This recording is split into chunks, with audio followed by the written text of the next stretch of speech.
Leo showed up suddenly after being missing for 8 years, with a pregnant woman in tow. He looked at me casually and said, "Amy, let's get a divorce." He didn't know that 3 years ago, the court declared him legally dead.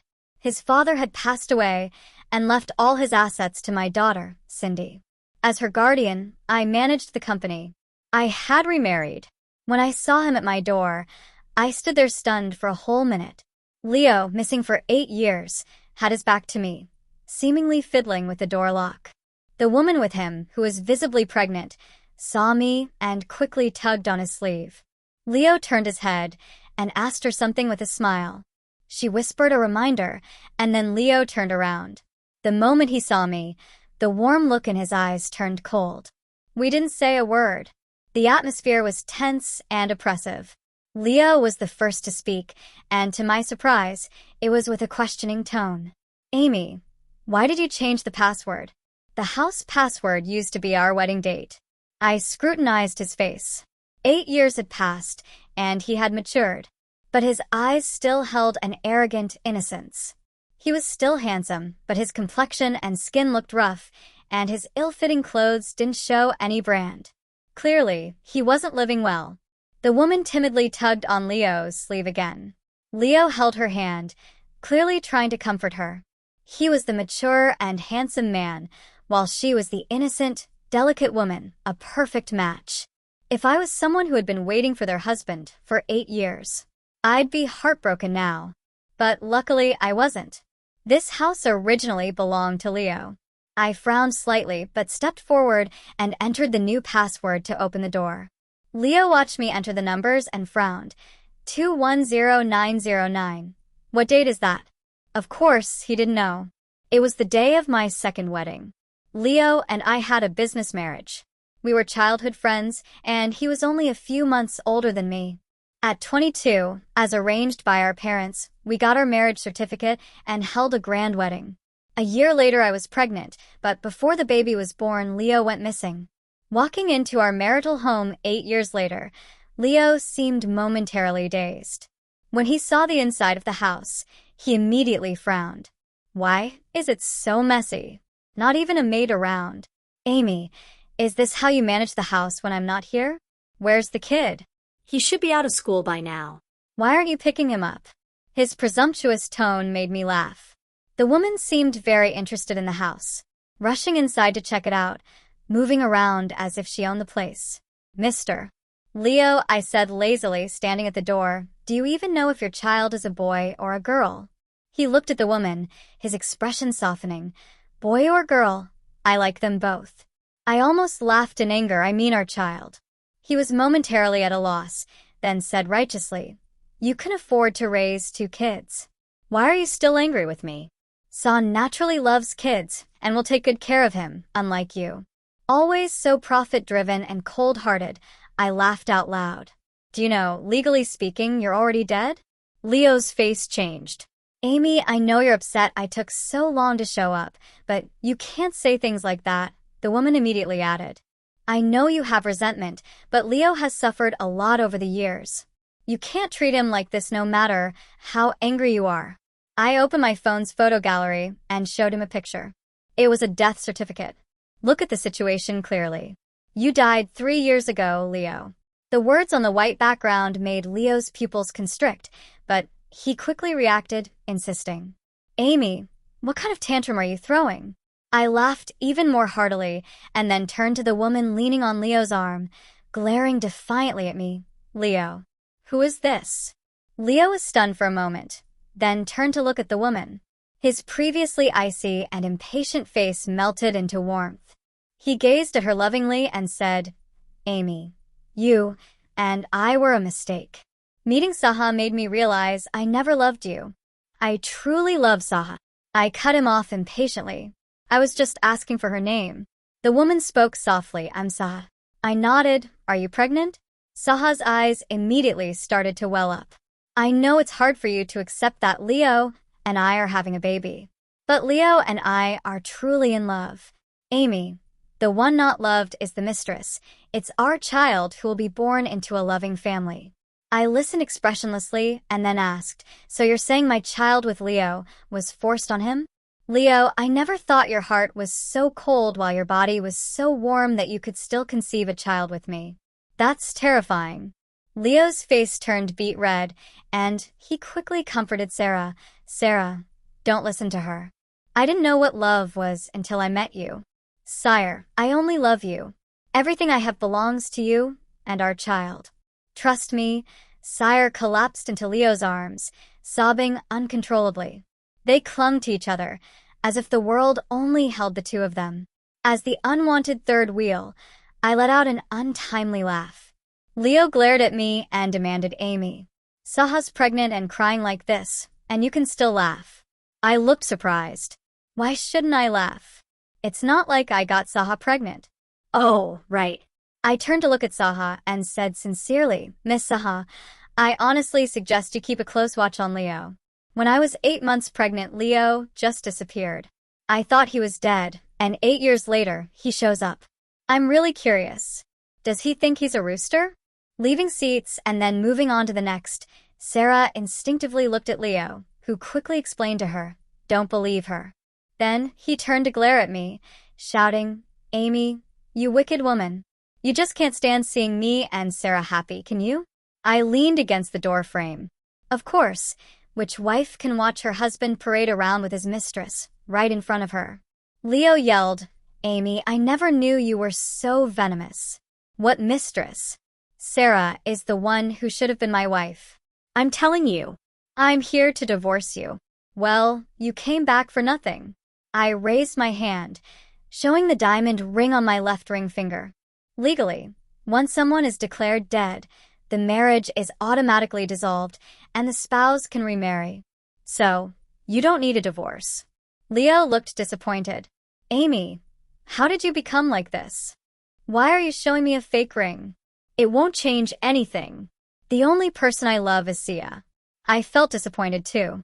After all these years, you're still the same, never understanding what people say. Right then, the sound of screeching car brakes came from outside. Running in were not just the lawyer I expected, but also my current husband. He hugged me urgently, checking me over. Are you okay?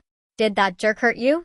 Leo looked shocked, glancing between us, and then almost angrily said, Oh, Amy, is this Steve? When did you two get together?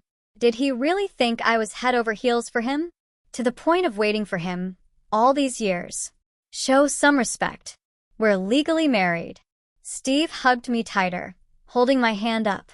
Our rings matched exactly. Leo looked devastated. With red eyes, he muttered, No way. How could you be so heartless? Suddenly, he remembered something and anxiously asked, What about my son? Amy, you didn't give my son his last name, did you? I sneered. What are you thinking? Leo sighed in relief. I continued, Of course. Our child has my last name. Leo was stunned. Saw timidly said, Amy, how could you be so inconsiderate? Giving the child your last name makes Leo lose face. I laughed. Why should the child I gave birth to have Leo's last name? Saw retorted. That's not right. Leo's a man. Without him, you couldn't have had a child. I scoffed. There are tons of men in this world. I don't need just one Leo, Leo fumed. You worthless woman. I can't believe I never realized how promiscuous you are. Calmly, I replied. I figured out long ago that you're as dumb as a rock. Steve couldn't help but intervene. Cindy's a girl.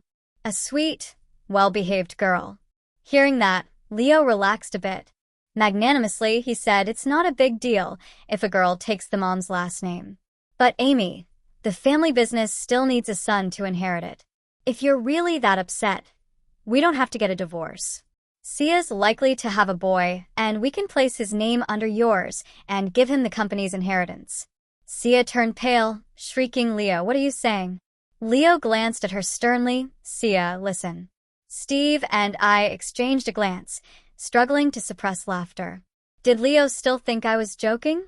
After a long pause, the lawyer, couldn't help but ask, Amy, may I start? Leo recognized the longtime company lawyer and relaxed a bit. He turned to me. Why have him here? Amy, I said, let's compromise. I won't divorce you if you change our daughter's last name to Lynn. With utmost courtesy, Lee responded, "You misunderstand. Amy didn't call me here for a divorce. I'm here to revoke your death declaration. Moreover, your assets need to be returned from your inheritors." Silence well. Leo's eyes widened, filled with helplessness. He shouted, "What are you all talking about?" Declared dead. My parents would never agree. Where's my dad? Give me a phone. I need to call him. Lee remained courteous. Your father passed away 3 years ago. After Leo disappeared, I immediately reported it to the police. That morning, he went to work as usual. When his assistant called me, I found out he never made it to the office. His assistant and I searched everywhere he could have possibly gone and asked all his relatives and friends, but found no trace of him. When Leo went missing, my first thought was kidnapping. His parents and I waited anxiously for a ransom call that never came. In the end, we decided to go to the police. They checked all the security footage near our home. Once Leo left our gated community, he never appeared on any other cameras. It was like he vanished into thin air. A month after he went missing, we offered a reward. The huge bounty drew a lot of attention, and even trended online multiple times. But still, we got no useful leads. Back then, I was 8 months pregnant but still working. After this happened, Leo's parents insisted I stop. They were ready for the worst and started looking forward to what could be their only grandchild. Leo's father, who is semi-retired, returned to the company to take back control and handle Leo's work. I never considered abortion. At 8 months, it wasn't even possible. Given the relationship between our families, having a child as a link wasn't a bad thing. More importantly, I was also looking forward to the child. Not just their company needed an heir, but so did we. Since the day we married, it was predetermined that our child would inherit everything from both families. Eventually, I gave birth to a daughter. They no longer cared if it was a boy or a girl, and named her Cindy as they looked lovingly at her tender little face. I didn't object at that time. Leo broke down. He pulled the lawyer to his father's grave and cried his heart out. We followed behind. Leo's mother rushed over upon hearing the news and stood not far away. Her eyes red. Mom, Leo, seemingly realizing his deep regret, clung to his mother's leg and cried bitterly. Sarah looked at the mother and son, visibly uneasy. Steve and I stood at the back holding hands. Steve whispered to me, Cindy wanted to come see her biological father, but I didn't agree. I smiled, jealous. Steve glared at me in defiance. I just didn't want to scare her. Leo used to be like a madman. I shot him a look, saying nothing. After the mother and son had cried their hearts out, Leo's mother grabbed Leo's collar, tears streaming down her face, and questioned him. Also, where have you been for all these years? Leo's crying ceased. Feeling it was hard to explain, he said, Mom, don't ask. Of course, I'll ask. Leo's mother, overcome with emotion, pulled Leo up from the ground. You vanished for 8 years. 8 years? You don't look like you had an accident. Why didn't you send us any message? If it wasn't for your dad's unwillingness to let Amy wait in vain, she'd be heartbroken to see you bringing a pregnant woman back now. Leo weakly argued, but she remarried. She wasn't really waiting for me, His mother slapped him. Lee whispered to me, the assets are ready to be returned to Leo at any time. I nodded. I've always prepared for the possibility of Leo's return. I managed his assets separately, and they've doubled in 8 years. His assets have a part that belongs to my daughter, so it's necessary to handle this properly. Leo's mother, shaking with rage, shouted, What right do you have to say that?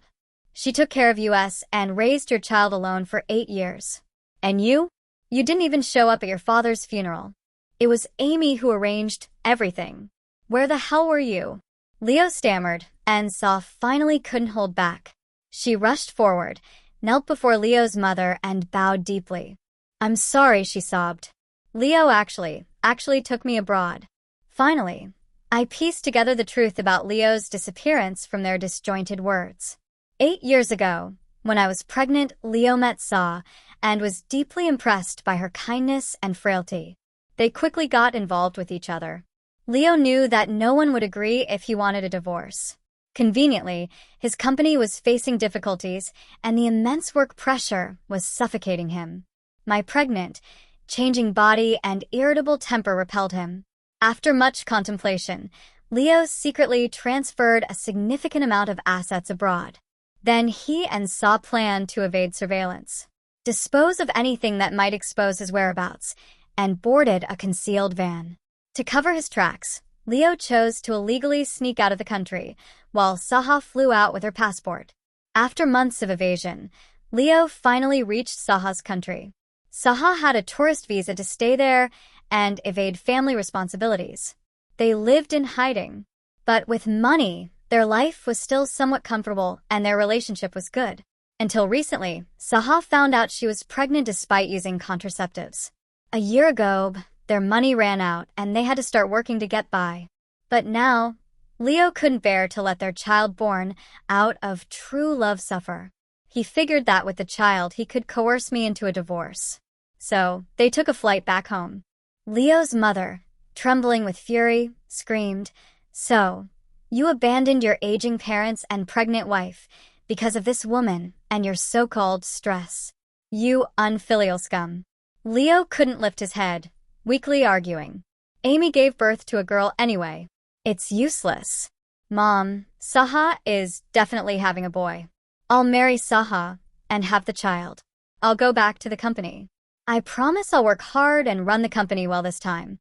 You can stay at home and take care of the child with Saha." "Shut up." Leo's mother violently interrupted him. "We only have Cindy as our child. She's not part of my family." Leo dismissed it. I laughed and signaled to Lee. Lee understood, presenting the asset list. "Leo, please have a look. This is your current asset list." Leo eagerly took it, smiling at Sarah. "Don't worry, I can support you and the baby." But as he read through, his smile faded and his face turned more sour. "Is this all? Where's the Lynn shares? Didn't my dad leave me anything?" He turned angrily to me. "Did you take my shares that my dad left?" I smiled at him, "Mister Lynn, get it straight. You are legally dead. How could your father leave shares to a dead man?" In the 5th year of Leo's disappearance, his father fell seriously ill. Leo left a mess behind. Though his father asked for my help, he was still wary of me, taking care of everything himself. He worked himself to exhaustion and soon fell ill. With Leo missing, the asset distribution became complicated. Lots of people eyed Lynn's assets.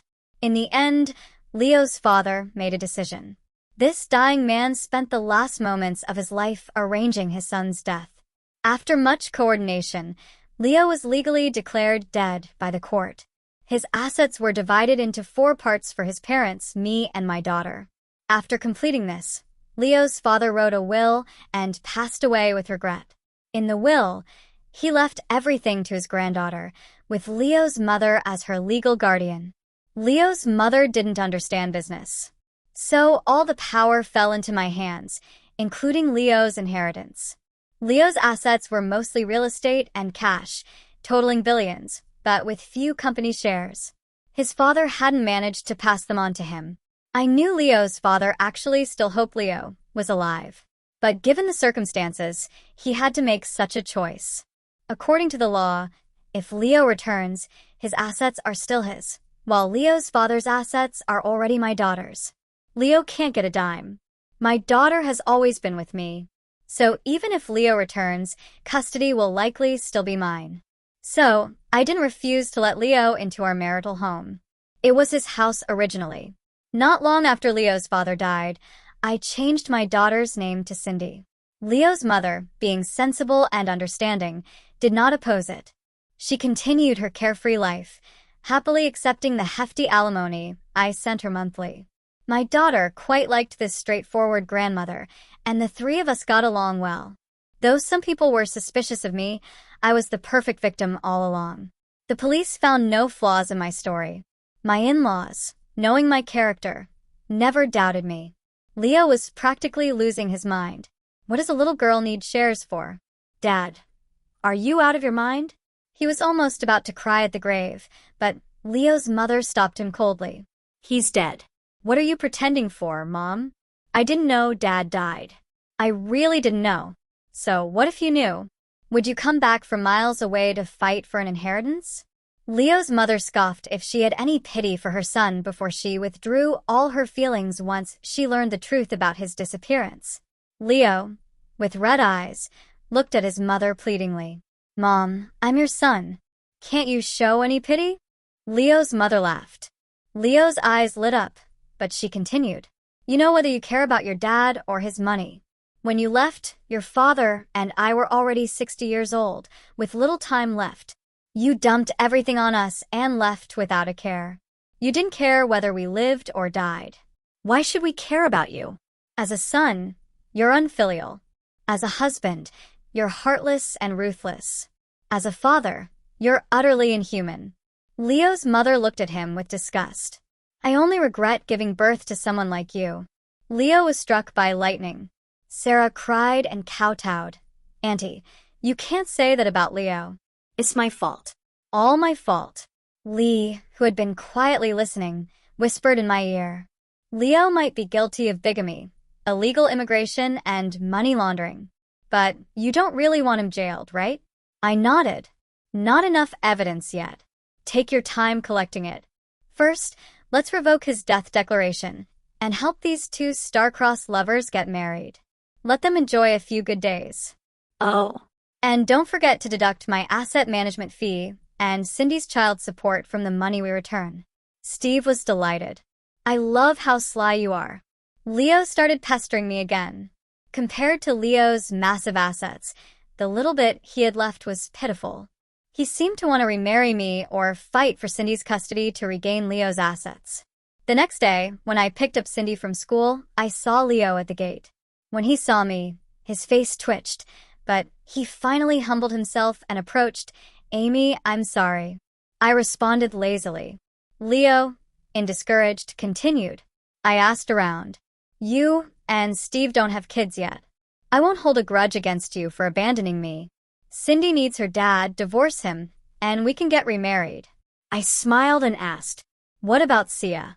Seeing me smile, Leo thought he had a chance and quickly said, I said we could register her child under your name. I won't let her bother you. Heritage should go to a boy. Once we transfer his shares to me, we'll eventually pass them and our estate to our son. The little brother will take good care of his sister. I grinned. Leo, your face must be stretchy enough to wrap around the world by now. Leo was stunned. I waved to the girl behind him. Leo, feeling saved, quickly turned around and said eagerly, Cindy, is it? Cindy, I'm your dad. You must miss me a lot, right? As he went to hug her, the girl quickly backed away. Leo thought she was shy and said patiently, Cindy, don't be afraid. I'm your dad. I asked from behind him, and where's Cindy? Leo's movements froze and quickly dodged Leo and ran to me. Cindy is on duty today. She'll be here soon. Isn't Cindy's dad Steve? When Leo disappeared and was only a few months old and naturally didn't recognize him to her memory, Cindy got a dad when she was 5. Leo forced a smile and asked, Amy, this is. Don't call me that. I said without looking up, stuffing a bill into Anne's hand. And, did this bad uncle scare you? Go buy yourself a treat to get over it, and we'll go home when Cindy comes out. Cindy and Anne were classmates and my cousins, and I took turns picking them up for convenience. As I had things to do in the morning, my cousin dropped them off. But it was my turn to pick them up in the evening. Leo murmured, Sorry, I haven't met Cindy. Cindy doesn't know you. She only needs one dad, my husband, I calmly stated. Leo was furious. Amy, you need to show some respect. Cindy just hasn't met me. Once she does, she'll be all over me. I'm her real dad. I couldn't be bothered with him and ran back quickly, holding 2 cotton candies. She handed me one along with some change. Is for Cindy. Leo found a new topic. Cindy likes cotton candy and shook her head as she opened the car door and sat inside, happily taking a bite of her cotton candy. No, but we always buy 2 of everything at home. One for me and one for Cindy. Cindy doesn't like cotton candy, so she gives hers to me. That way I get 2. And is older than Cindy, but Cindy acts more mature. When they stand together, Cindy seems like the older sister. I smiled and ruffled Anne's hair. and is so clever. Cindy finally came out. The moment Leo saw her, he was stunned. Cindy is a smart kid. She perfectly inherited the best traits from both Leo and me. She stands out with her striking appearance and calm, composed demeanor among the other kids. After all, she is the future successor to both Leo and Amy. I was very pleased. Leo recognized her at once and stammered, "This is Cindy, right?" I ignored him. Cindy saw Leo and paused for a moment, then walked over slowly and handed me her backpack. She asked politely but distantly, "Are you my biological father?" Leo was so nervous he didn't know where to put his hands. "Do you know about me?" Cindy replied politely, seeing is believing. Leo's face lit up, only to hear Cindy continue, "But seeing you is worse than not seeing you." Leo was immediately flustered. "Did your mom tell you something, Cindy?" "Don't just listen to your mom. You don't know, or the—" Cindy interrupted. "I heard you want my mom to give you and another woman's child my company, and her company too." Cindy spoke calmly and smiled at Leo as she finished. Under her clear and pure gaze, Leo seemed to realize his guilt. He quickly said, "Girls should be pampered. I just want to make your life easier. Leave the tough, dirty jobs to your brother." Cindy tilted her head.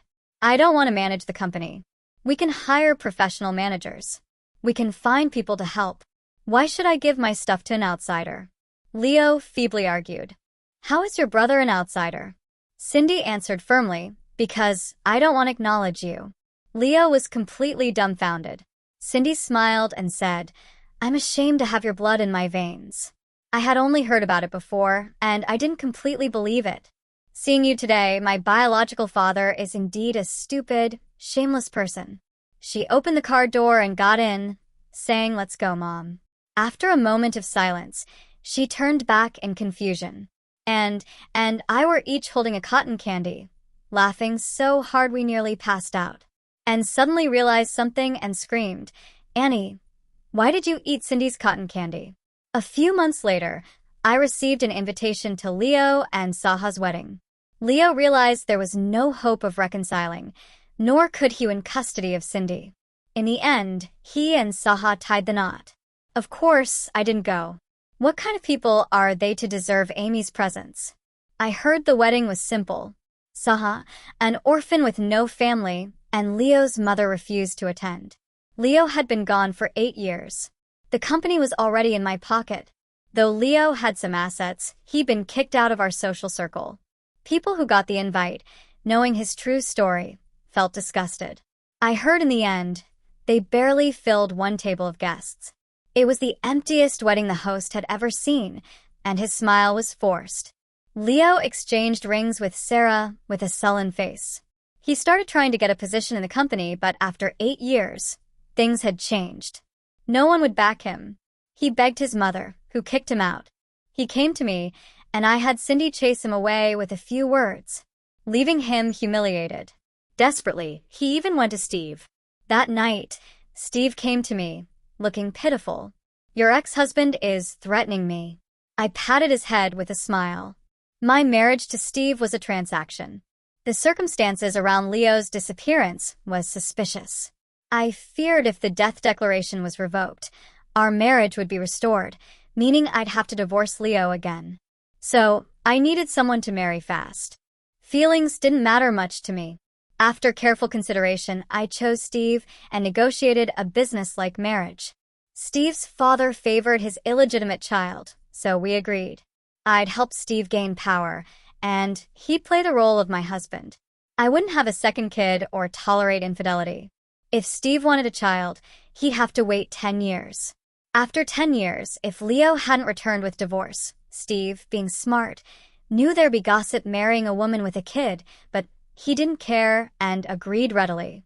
Yet he still developed inappropriate hopes. A few days later, while at work, I got a call from at the front desk. "Amy, a pregnant woman, is kneeling at the company entrance asking to see you." I asked her in, but she refused. Now there's a big crowd. I chuckled. Leo really sent Sarah out. How many online channels and gossip sites would feast on this? But seriously, are they fit to face me? Call the police. Report her for extortion. Handle it well. And I'll give you a bonus from my account at the end of the month. Anne's voice filled with excitement. Got it. Thanks, Amy. A few hours later, my assistant brought Anne to my office. It was Anne's first time reporting directly to me, and she was so excited she could barely contain herself as she thoroughly recounted SAA's reaction. The police arrived soon enough. As soon as SAA saw them, she got nervous. Her experiences in avoiding the police abroad made her instinctively stand up, ready to flee. The receptionist grabbed her immediately, pulling her into the police car with a bright smile and no further discussion. Saha stammered for a long time, but couldn't explain why she was kneeling at the gate. Eventually, the police called Leo and pieced together the truth from their chaotic words. Saha was pregnant, so the police couldn't do much besides giving her a stern lecture before sending her away. After this incident, I was sure Sarah wouldn't dare come again. I was very pleased and gave the receptionist a generous bonus at the end of the month as promised. I heard that the receptionist was so excited upon receiving the bonus notification that she almost fainted and immediately took her colleagues out for a meal after work. News outlets tested the waters by posting articles about a pregnant woman kneeling at the gate, but they caused no stir. Leo tried everything he could but couldn't see me again. Like I said, who is he to think he could meet with me? I'm the co-owner of both the families, not someone just anyone can meet. Leo tried his old tricks, hoping to block me at Cindy's school gate. But he didn't know that because of my busy work schedule. Steve was the one picking the kids up from school. Steve and Leo almost got into a fight. Cindy ended up scolding them both, and Leo never dared to come back again. Hearing this from Steve, I laughed and showered my precious daughter with kisses. Cindy only shows her childish side around me. She hugged my neck tightly, calling out to me affectionately. Steve watched us with a warm smile. Later, I found out that Saha had given birth to an unusually fair-skinned mixed-race baby. Leo was beside himself with rage. Seeing the baby, Saha was also shocked. Under Leo's questioning, she admitted that she had been involved with her boss while abroad, but believed it was during her safe period. Leo nearly strangled the baby, but Leo's mother walked into the hospital room, just in time to stop him with a sharp rebuke. Leo, teary-eyed, cried to his mother, "Mom, I was wrong. This woman is a bitch. I want a divorce." Leo's mother looked at him mockingly. "Leo, isn't this the son you were obsessed with?" Leo was nearly at his breaking point. "No, he's not my child. My child is only Cindy with calm," Leo's mother said. "Cindy wouldn't acknowledge a father like you. It doesn't matter. She looks so much like me. She's my kid." "This one is the bastard." Leo glared hatefully at Sarah. "I'll divorce you. I'll win Amy back." Leo's mother slapped him sharply. "You don't deserve Amy." Finally coming to his senses, Leo knelt and cried bitterly. Later, Leo's mother told me that Sarah clung to him persistently, forcing him to acknowledge the child. 8 years abroad hadn't dampened their feelings, but within months of returning, they were at each other's throats. Every time Leo thought about the vast wealth, it pained him. Previously, he endured for the child, but since the child wasn't his, he started domestic violence. Saw wasn't a true damsel in distress. She fought back, but being weak from childbirth, she still lost the fights. Afraid of the police, she didn't dare to call for help. Lee told me that Leo had his lawyer friend notarize all his assets, intending to leave everything to Cindy. Leo lingered around Cindy's school for days, but didn't dare to see her. Worried it would affect Cindy's life, I told Lee it was time to wrap things up. So, not long after, Leo was arrested. To avoid seeing his son, he confessed to all his crimes. With solid evidence, he was quickly sentenced. After hearing the news, Leo's mother remained silent for a long moment, sighed, and continued to tease Cindy. Cindy called her granny sweetly, smiling brightly, with Leo out of the picture. I was in a good mood and invited Steve for a meal. "Let's pick a time to get the divorce certificate," I said, not even looking up as I picked at my chopsticks. This marriage no longer needed to exist. Steve was stunned. He dropped his head, seeming somewhat desolate. Finally, he said softly, "Okay, I knew he genuinely cared for me, but I didn't care. Without any financial entanglements, we quickly divorced but kept it private. Cindy knew, but had no special reaction. She truly was much like me. A few days later, I saw a familiar figure by my car. Steve looked at me cautiously, trying to appear nonchalant as he smiled. "Amy, can I take you out to dinner?"